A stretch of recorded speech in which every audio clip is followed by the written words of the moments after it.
Los impuestos son una contribución en dinero o en especie. Estos son de carácter obligatorio y con lo recaudado es para fortalecer la economía del país. Con ello sirve para proveer recursos al gobierno y así alcanzar sus objetivos propuestos en su planeación.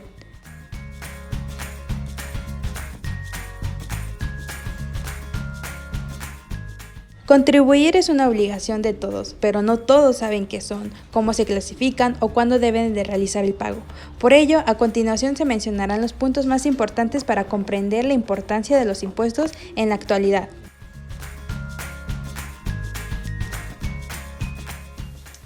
El impuesto se encuentra definido en el Código Fiscal de la Federación en su artículo 2, fracción primera, en la cual establece que son contribuciones establecidas por la ley y que deben pagarle a las personas físicas y morales que se encuentren en una situación jurídica o de hecho y previstas por las mismas y que sean distintas a las establecidas en la fracción segunda, tercera y cuarta.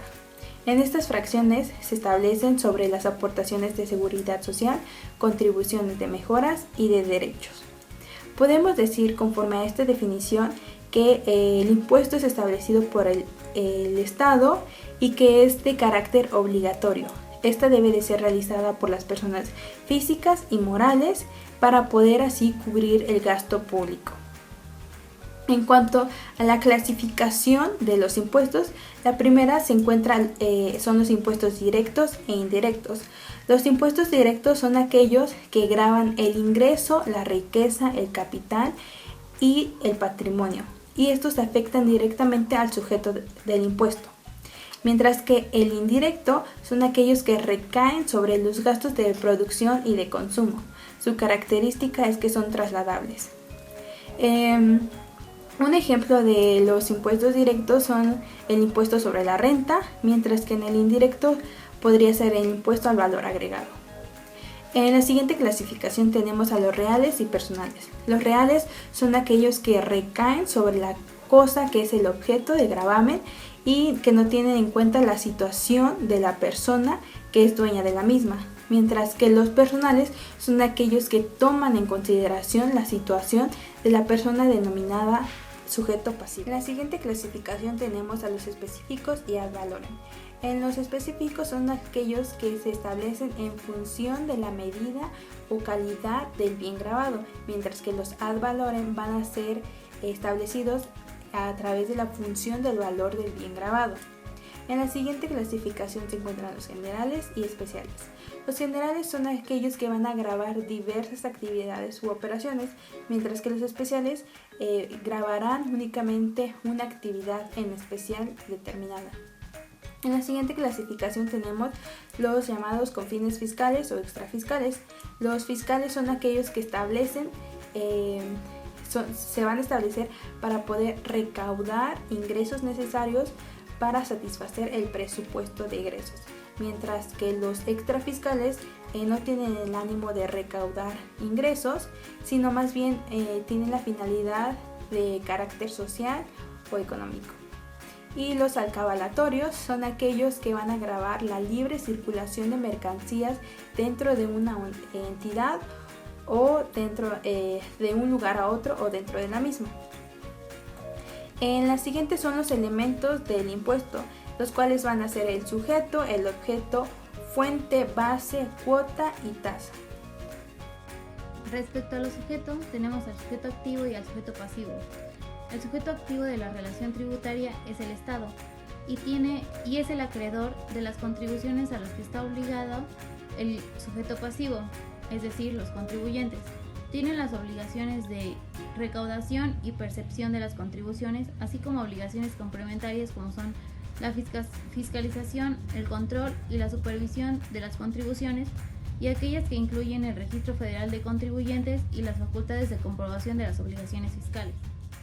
El sujeto pasivo de la obligación tributaria es la persona física o moral sobre la cual recae la obligación del pago de una prestación determinada al Estado. Para Flores Zavala, una persona está obligada al pago cuando su situación coincide con la que la ley señala como un hecho generador para el pago de una contribución del cual el Estado tiene derecho a percibir. Para Mayolo Sánchez Hernández, la calidad del sujeto pasivo puede recaer en una persona física, en una persona moral, en un organismo público descentralizado, en la federación, en los estados o en los municipios cuando estos actúen en su carácter de derecho privado o cuando actúen en su carácter de derecho público, salvo que las leyes especiales lo señalen. Además de estos, encontramos aquellos que señala la ley del impuesto sobre la renta en su artículo primero. Existen diversos tipos de tarifas, como son las de derrama, las proporcionales y progresivas. Otro elemento es la época de pago, la cual es el plazo o el momento establecido por la ley para que se satisfaga la obligación. Por lo tanto, el pago debe hacerse dentro del plazo o el momento que para este efecto señale la ley.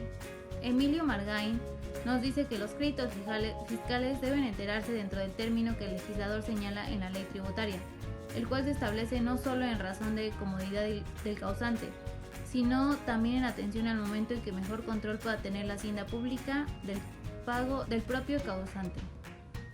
A continuación hablaré de la exención. Margain Manatiur nos las define como el privilegio que consiste en la eliminación temporal de la materia gravable, la cual subsiste mientras exista una disposición legal. También el mismo autor nos maneja lo que son las características de la exención.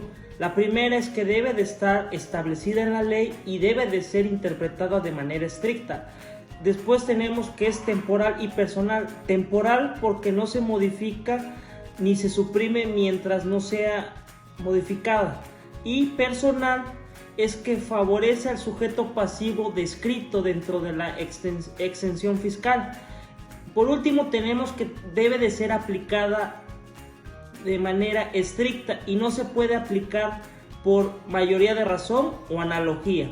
Tenemos también dentro de la exención la prohibición constitucional. Como ya sabemos, con la reforma al artículo 28 de la Constitución Política de los Estados Unidos Mexicanos, se prohíbe la exención de impuestos, pero los diversos criterios de la Suprema Corte de Justicia de la Nación y la crítica de ciertos autores manejan que como tal no está la prohibición, sino que se prohíbe la exención individual. En este caso, poniendo de ejemplo, es que se le dé privilegios fiscales a alguna empresa, sino que debe de ser la exención en manera general para todos.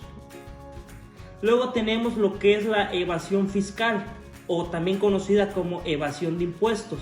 Es el acto de ocultar cantidades de dinero o bienes al SAT para declarar menos impuestos.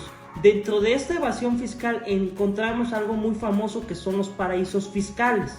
El paraíso fiscal es un territorio, un estado que beneficia a el cuentaviente, a las personas físicas y morales y a los habitantes de su territorio con mayores privilegios fiscales.